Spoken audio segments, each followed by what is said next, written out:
우리 시간 베드로전서 4장 12절에서 19절까지의 말씀을 함께 보시겠습니다.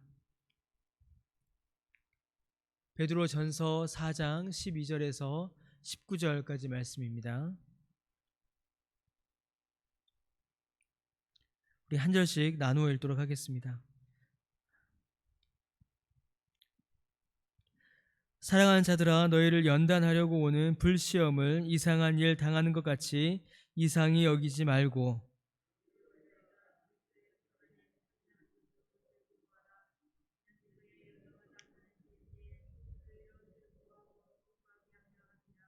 너희가 그리스도의 이름으로 치욕을 당하면 복 있는 자로다. 영광의 영 곧 하나님의 영이 너희 위에 계심이라.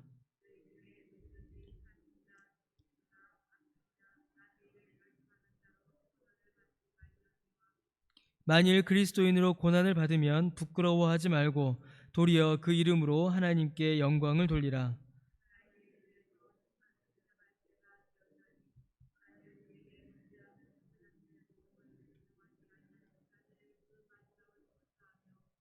또 의인이 겨우 구원을 받으면 경건하지 아니한 자와 죄인은 어디에 서리요.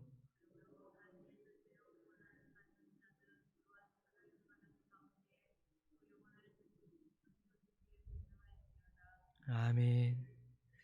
예, 모든 사람은 이 땅에서 사는 동안에 고난을 당합니다. 그리스도인도 마찬가지이죠.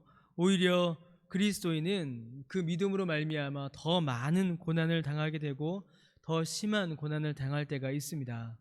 그러므로 그리스도인이 고난을 당하는 것은 전혀 이상한 일이 아닙니다. 예수님을 믿으면 복을 받지요. 근데 그 복을 받았다고 하여서 우리에게 닥치는 모든 고난이 사라지는 것이 아닙니다. 오히려 그리스도인은 그 믿음으로 말미암아 고난을 당하고 그 고난 당하는 것은 전혀 이상한 일이 아니며 오히려 오늘 본문의 말씀을 보면 우리는 그 고난 당함으로 인하여서 기뻐하고 감사해야 합니다. 왜냐하면 우리를 향하신 그 고난은 단순한 고난으로 고통으로 끝나는 것이 아니라 하나님께서 그 고난을 통하여 이루시는 하나님의 일, 하나님의 뜻이 그 고난에 분명히 있기 때문입니다. 13절 말씀에 보시면요, 그 뒷부분에 그의 영광을 나타내실 때에 너희로 즐거워하고 기뻐하게 하려 함이다 라고 그렇게 기록되어 있습니다. 그의 영광을 나타내실 때 이는 예수님께서 다시 오실 그 재림의 때를 1차적으로는 의미합니다. 그러나 좀 더 성경의 의미를 좀 넓게 보게 되면 하나님께서 하나님의 뜻을 이루실 그때에, 하나님께서 하나님의 때에 우리로 하여금 하나님의 영광을 하나님과 함께 누리게 하신다라는 것을 의미합니다. 곧 우리가 비록 고난을 당하여 고통 가운데 있으나 하나님께서 정하신 때에 하나님의 영광에 우리로 하여금 참여하게 하심으로 우리도 그 영광을 누리게 하신다라는 것입니다. 그러므로 우리가 당하는 고난은 그것으로 끝나지 않습니다. 오히려 하나님의 영광으로 이끌어가는 귀한 믿음의 걸음이요 하나님의 손길인 것입니다. 여러분, 그러나 오늘 본문에 보시면 모든 고난이 다 그러한 것은 아님을 또한 우리가 알 수 있습니다. 우리가 당하는 고난 중에는 우리가 기뻐하고 영광 가운데 받을 고난이 있고 또 한편으로는 부끄럽고 치욕스러운 고난이 함께 있음을 우리는 본문을 통해서 알 수가 있습니다. 영광스러운 고난이 있습니다. 방금 설교 초두에도 말씀드린 것처럼 하나님의 뜻과 목적 가운데 이루어지며 우리를 영광으로 이끄는 고난이 있습니다. 12절 말씀에 보시면요, 연단하려고 오는 불시험이 우리에게 있음을 알 수 있습니다. 금속을 연단하면 더 순도가 높아지고 강해지듯이 우리의 믿음을 더욱 정결하게 하고 강하게 하는 시험과 고난이 있습니다. 이러한 고난은 참으로 영광스러운 고난이지요. 더하여 그리스도의 고난에 참여하는 고난이 있습니다.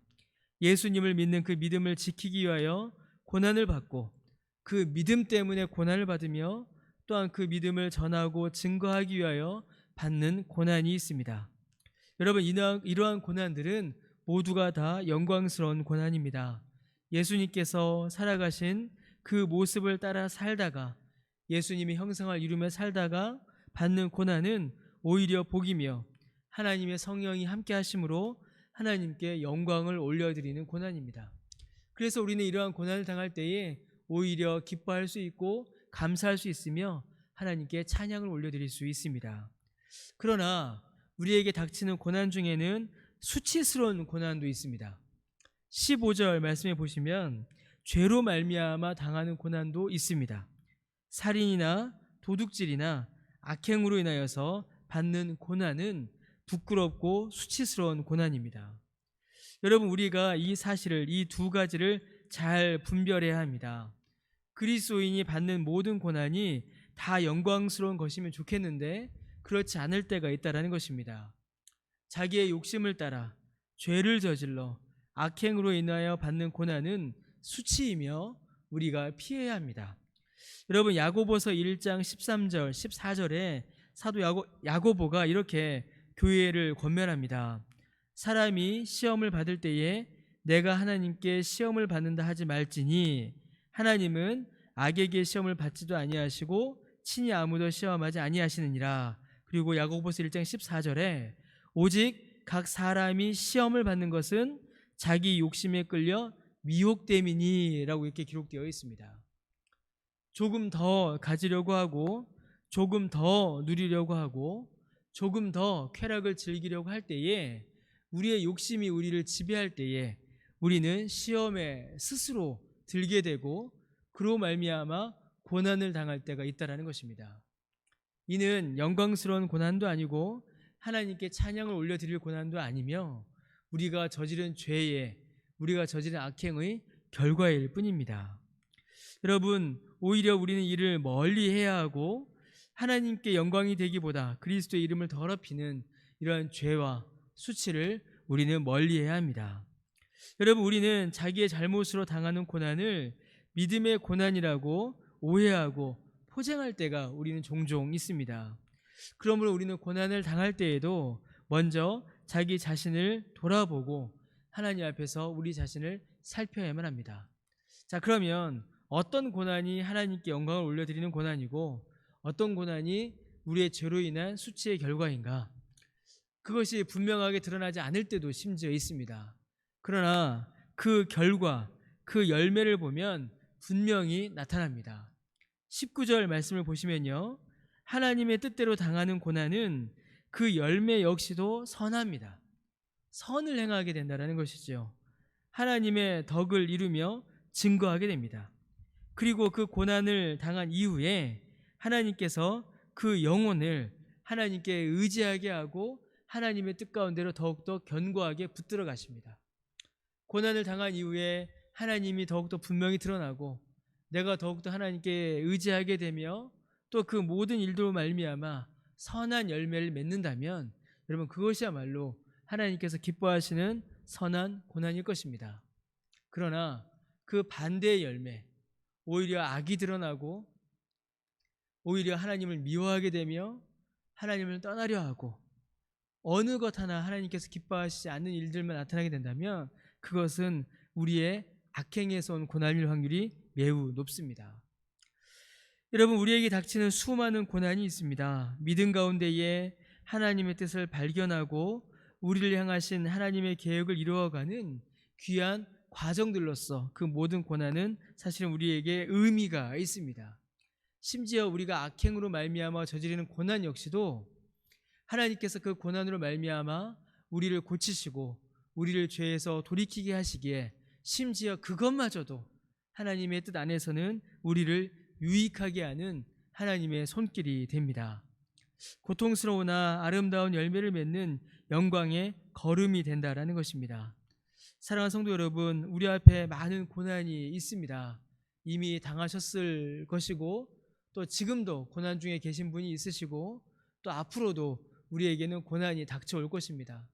그러나 그 모든 고난들이 하나님의 뜻 가운데에서 하나님께서 우리를 인도하시고 붙들고 계시다라는 분명한 증거이며 또 우리를 하나님께로 더욱더 이끄는 귀한 하나님의 손길입니다.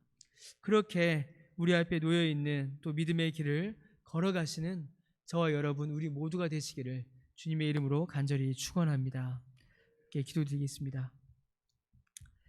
주님, 우리에게 고난이 닥칠 때에, 우리에게 고통이 닥칠 때에 믿음으로 잘 감당하게 하여 주옵시고, 오히려 그 고난을 통하여서 우리를 이끄시는 하나님의 은혜의 손길을 깨달아 알아 주께로 더욱더 가까이 나아가는 우리 모두가 되도록 주여 은혜를 베풀어 주옵소서. 감사드리며 예수님의 이름으로 기도드립니다. 아멘.